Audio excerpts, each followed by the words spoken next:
안녕하세요. 제가베스트 반도체 업종과 IT 산업 담당하고 있는 임주성입니다. 8월 19일 퓨릿 리뷰 진행해 보도록 하겠습니다.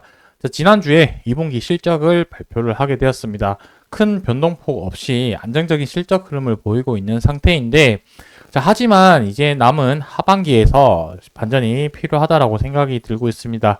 그렇다는 것은 실적이 이제 하반기에는 완연하게 개선되는 흐름을 보여줘야 될 텐데, 지금 매출 나는 것보다 상당히 높은 수준으로 좀 나와야 되지 않을까라고 생각을 하고 있습니다.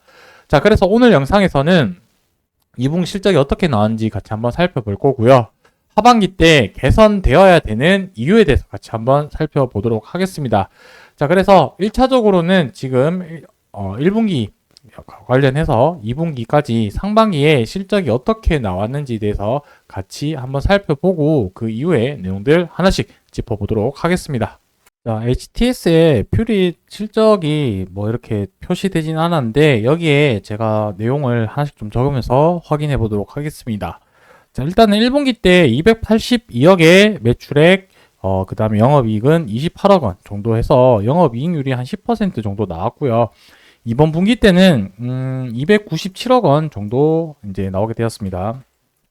297억 원 나왔고 영업이익은 한 31억 원 정도 나오게 되어서 1분기보다는 소폭 상승하는 그런 모습이 나와줬다. 이렇게 좀 봐주시면 좋을 것 같습니다.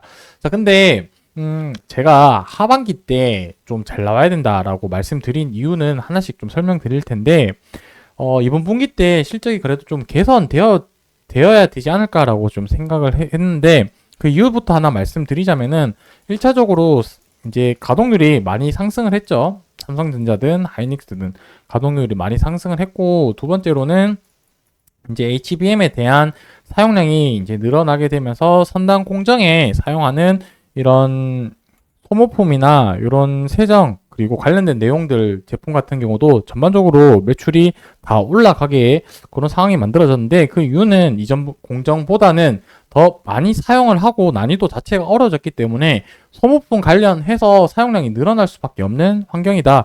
그렇기 때문에 실적이 조금 더 좋은 방향으로 개선이 되었어야 되는데 그 증가 폭이 조금 미미해서 그 부분은 조금 아쉬웠다. 이렇게 좀 봐주시면 좋을 것 같습니다.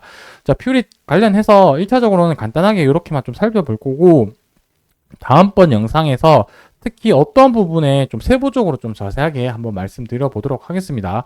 오늘은 이렇게 좀 큰 틀에서만 말씀드리고 다음 영상에서 조금 더 세부적인 내용들 하나씩 살펴보도록 하겠습니다. 자, 뭐 관련해서는 이제 중국 반도체 사재기 통해서 디램이 이제 계속해서 사용량이 늘어나고 있고 이제 삼성전자든 하이닉스든 이렇게 지금 묻고 있다라고 봤을 때는 공급에 대한 이슈가 계속해서 늘어날 수밖에 없다라고 좀 해석하는 게 바람직한 방향이라고 볼 수 있겠죠.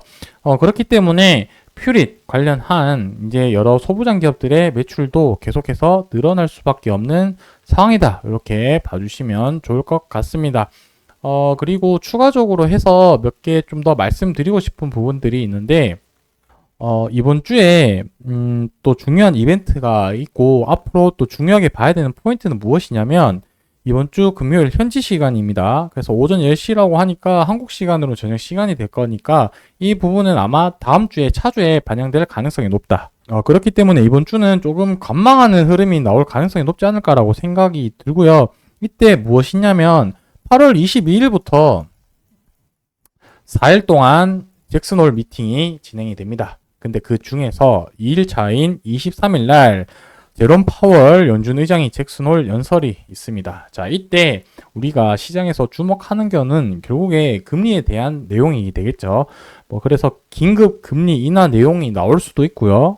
그리고 뭐 올해 남은 기간 동안 금리를 몇 번이나 혹은 얼마만큼 인하할지 그 부분에 대한 내용을 바탕을 어느 정도 나올 거라고 생각이 들기 때문에 그 이후에 이제 제롬 파월 의장의 이 얘기에 따라서 미국 증시가 움직일 걸로 생각이 되어지고요.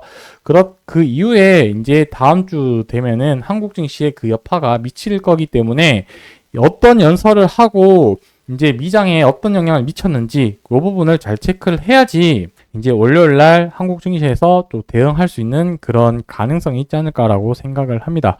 그리고 9월 달에 이제 실업률 발표를 하게 될 텐데, 지난달 같은 경우는 4.3% 나오게 되었습니다. 그래서 4.3%보다 또 아래로 나온다라고 한다면 시장에서는 긍정적으로 좀 바라볼 수 있을 것 같고, 4.3%보다 더 높게 나온다라고 한다면 또 경기 침체 우려에 대한 부분으로 시장에 또 부정적인 영향을 미칠 수 있다는 점을 좀 잘 기억해 주시면 좋을 것 같습니다.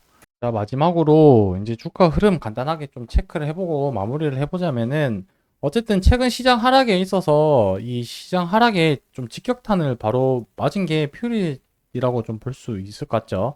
그래서 이제 이때 신저점을 좀 기록을 하면서 주가 흐름이 조금 좋지 못한 상황으로 흘러가게 되었습니다. 하지만 지금 단기적으로 봤을 때는 이 저점 라인이 명확하게 형성됐다라는 점을 우린 좀 더 주목해 볼 필요가 있을 것 같고, 이 장대 음봉의 시초가와 저점을 이어서 한 중앙값 정도 되는 위치가 결국 어디 정도냐면은, 여기 앞에 있는 이 양봉 나왔던 이 양봉의 시초가 가격을 기준으로 좀 중앙값을 잡으면 좋을 것 같다라는 생각이 들고 있습니다. 그래서 이제 이렇게 박스권이 조금 만들어지지 않았을까라고 생각이 들고요.